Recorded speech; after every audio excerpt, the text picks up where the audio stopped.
এক মুখে 4-5-10 রকমের কথা বলা আওয়ামী লীগের একটা নতুন অভ্যাস না। আমরা এদের অভ্যাস সম্পর্কে ধারণা আছে। পলক একবার বলে ইন্টারনেট বন্ধ করেছে, একবার বলে ইন্টারনেট অফিসে আগুন লেগেছে, আরেকবার বলে ইন্টারনেট নিজে নিজে বিকল হয়ে গেছে। আমাদের দাবি স্পষ্ট, আমরা এই প্রধান বিচারপতির পদত্যাগ দাবি করছি। ভারতের এক সাংবাদিক, তিনি সংবাদ প্রকাশের সময় নিউজ স্টুডিওতে জগিং করেন, আমরা দেখেছি। একবার ডানে দৌড় মারেন, একবার বামে দৌড় মারেন। নাম হচ্ছে ময়ূক রঞ্জন ঘোষ, বিজেপির পুরানো দালাল। কিছুদিন আগে যখন ভারতের পুরো ভারতে আপনার লোকসভা নির্বাচন হয়েছিল, বিজেপির পক্ষে কেমন উল্লঙ্ঘ তিনি সমর্থন দিয়েছিলেন একদম সাংবাদিক হিসাবে। তিনি দালাল সাংবাদিক হিসাবে ভারতে যথেষ্ট বিতর্কিত, তাকে নিয়ে নতুন করে বলার কিছু নেই। বাংলাদেশের মানুষ যদি এই ধরনের দালালদেরকে সামনাসামনি পায় তাহলে মনে পাউডার বানিয়ে ফেলবে। এদের নিয়ে আমরা কিছু বলতে চাই না। এরা পুরনো দালাল। এদের দালালির যে টার্গেট, সে টার্গেট লক্ষ্য বাস্তবায়ন করার জন্য এরা উঠে পড়ে লেগেছে। যতই লম্পজম্প করে বাংলাদেশের মানুষকে আর বোকা বানাতে পারবে না।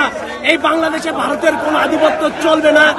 এরকম সজীব ওয়াজেদ জয়, শেখ হাসিনার ছেলে, উনি কি কিরকম লোক আমরা জানি। উনার চোখের অবস্থা দেখলে আপনারা বুঝবেন। হি উইল ড্রাঙ্ক, সে একজন মদ্যপায়ী ব্যক্তি, মাদকাসক্ত লোক। তার মাদকাসক্ত অবস্থায় তিনি এক একবার এক এক রকম কথা বলেন। তার এই সকল কথা জনগণ কোনো কিছু পরোয়া করে না।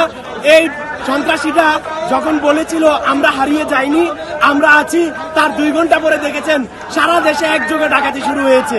তাই এই সকল চোর ডাকাত বদমাশ, এই সকল ড্রাঙ্ক, এই সকল নিশাখোরদের কথায় আমাদের ছাত্র সমাজ বিচলিত নয়। উনি এক একবার এক এক কথা বলতে পারেন।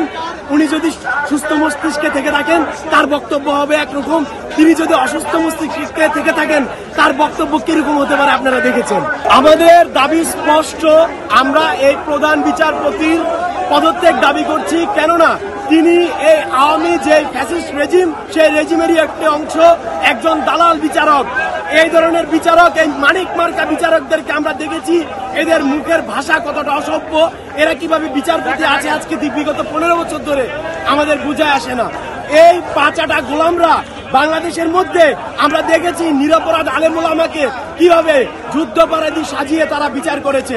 তারা কিভাবে বিভিন্ন ছোট ছোট অপরাধদের মিথ্যা ঘটনাকে পুঁজি করে কিভাবে বিএনপি জামাত সহ বাংলাদেশের সরকারের বিরুদ্ধে প্রতিবাদ করা পুরো রেজিমকে কিভাবে তারা শাসন করেছে, কিভাবে তারা তাদের অবৈধ বিভিন্ন অর্ডারের মাধ্যমে এদেশের ল অ্যান্ড অর্ডারকে প্রশ্নবিদ্ধ করেছে।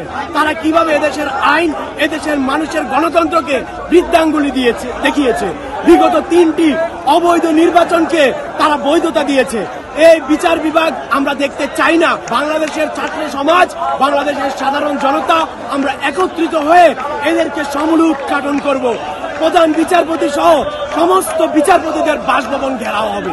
আমরা আলটিমেটাম দিয়েছি প্রধান বিচারপতি সহ বিচার বিভাগের, অর্থাৎ এই সুপ্রিম কোর্টে যত বিচারপতি রয়েছেন যারা শেখ হাসিনা দোষর হিসেবে কাজ করেছেন তাদের পদত্যাগ করতে হবে। যদি পদত্যাগ না করা হয় আমরা এখান থেকে প্রধান বিচারপতির বাসভবনে যাব, সেখানে গিয়ে তারা বাসভবন ঘেরাও করব এবং আজকের মধ্যে যদি তিনি পদত্যাগ না করেন তাহলে পরবর্তীতে আগামীকালকে থেকে আমরা কঠোরতর কর্মসূচি দিব।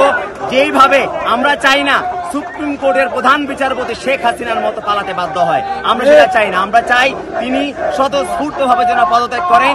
শিক্ষার্থীদের যে দাবি, ছাত্র জনতার যে দাবি, প্রধান বিচারপতি সহ ফ্যাসিবাদের সকল দোষর রূপের এই বিচারপতিদের পদত্যাগ, সেটা আমরা অবশ্যই বাস্তবায়ন করবো এবং আমাদের দাবি আদায় করে ছাড়বো ইনশাআল্লাহ।